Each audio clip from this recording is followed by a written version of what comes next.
Private sector के bank yes bank को लेकर आज 6 मई को एक बड़ी खबर आई। खबर है कि जापान की एक बड़ी फाइनेंशियल समूह सुमितोमो मोत्सुई बैंकिंग कॉर्पोरेशन यानी एसएमबीसी ने एक बार फिर से यस बैंक में अपनी कंट्रोलिंग हिस्सेदारी खरीदने को लेकर बातचीत शुरू कर दी है। यह खबर आते ही शेयर बाजार में आज यस बैंक के शेयर खरीदने की होड़ मच गई। कारोबार के दौरान इसका शेयर एक समय 9% तक उछलकर 19 रुपये 44 पैसे के स्तर तक पहुंच गया। हालांकि बाद में कारोबार बढ़ने के समय यह उछाल थोड़ा कम हुआ और कारोबार के अंत में यस बैंक का शेयर 1.41% बढ़कर 17 रुपये 98 पैसे के भाव पर बंद हुआ। यस बैंक को लेकर यह पूरी डील क्या है, यस बैंक में कौन कौन सी कंपनियां अपनी हिस्सेदारी बेचनी चाह रही हैं और इस पूरे मामले पर यस बैंक का क्या कहना है, आइए जानते हैं। नमस्कार, मैं हूं विक्रांत और आप देख रहे हैं money control Hindi. Money control को सूत्रों से मिली जानकारी के मुताबिक भारतीय स्टेट बैंक ने एक बार फिर से यस बैंक में अपनी हिस्सेदारी बेचने के लिए जापान के बैंक एसएमबीसी के साथ बातचीत शुरू कर दी है। सूत्रों ने यह भी बताया कि भारतीय स्टेट बैंक के पास फिलहाल यस बैंक में करीब 23.97% हिस्सेदारी है और वो इसमें से करीब 20% हिस्सेदारी को एसएमबीसी के हाथों बेचना चाहती है।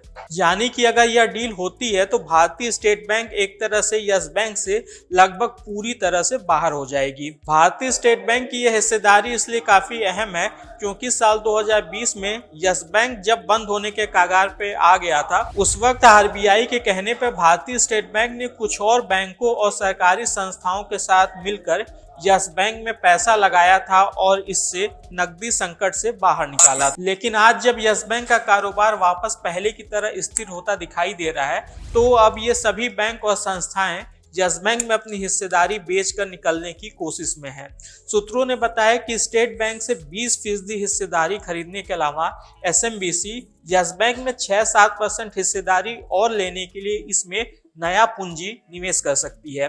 पूंजी निवेश के बाद एसएमबीसी फिर यस बैंक में अपनी हिस्सेदारी को 51% तक बढ़ाने के लिए एक ओपन ऑफर भी ला सकती है। सूत्रों ने बताया कि इस ओपन ऑफर में एसबीआई अपनी बाकी बची हुई हिस्सेदारी भी बेच सकती है।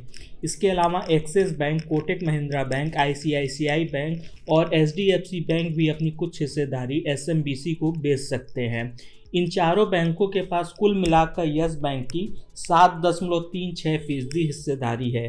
Private equity firm advent international और कार्लाइल ग्रुप के पास यस बैंक की करीब 16% हिस्सेदारी है और ये दोनों भी इस ओपन ऑफर में अपनी कुछ हिस्सेदारी बेच सकते हैं। इसके साथ ही life insurance corporation of India यानी कि एलआईसी भी यस बैंक में 3.98% की हिस्सेदारी रखती है और ये भी अपने हिस्से की बिक्री कर सकती है।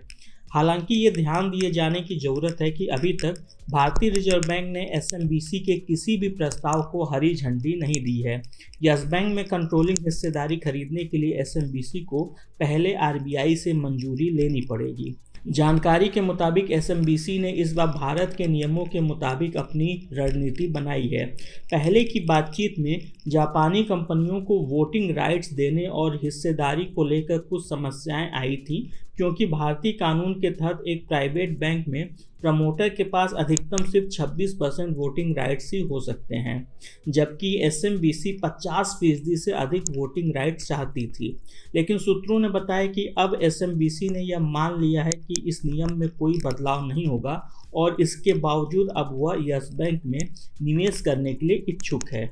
इस बीच यस बैंक का भी इस पूरे मामले को लेकर बयान आया है। यस बैंक ने कहा कि बैंक अपने शेयरधारकों के लिए वैल्यू बनाने के इरादे से तमाम स्टेक होल्डर्स के साथ नियमित तौर पर बातचीत करती रहती है। फिलहाल सभी चर्चाएं प्रारंभिक स्तर की हैं और इनमें किसी तरह के डिस्क्लोजर यानी कि खुलासे की ज़रूरत नहीं है। यस बैंक ने कहा कि फिलहाल जो भी मीडिया में खबरें चल रही हैं वो सभी अटकलें हैं और तथ्यात्मक रूप से सही नहीं हैं।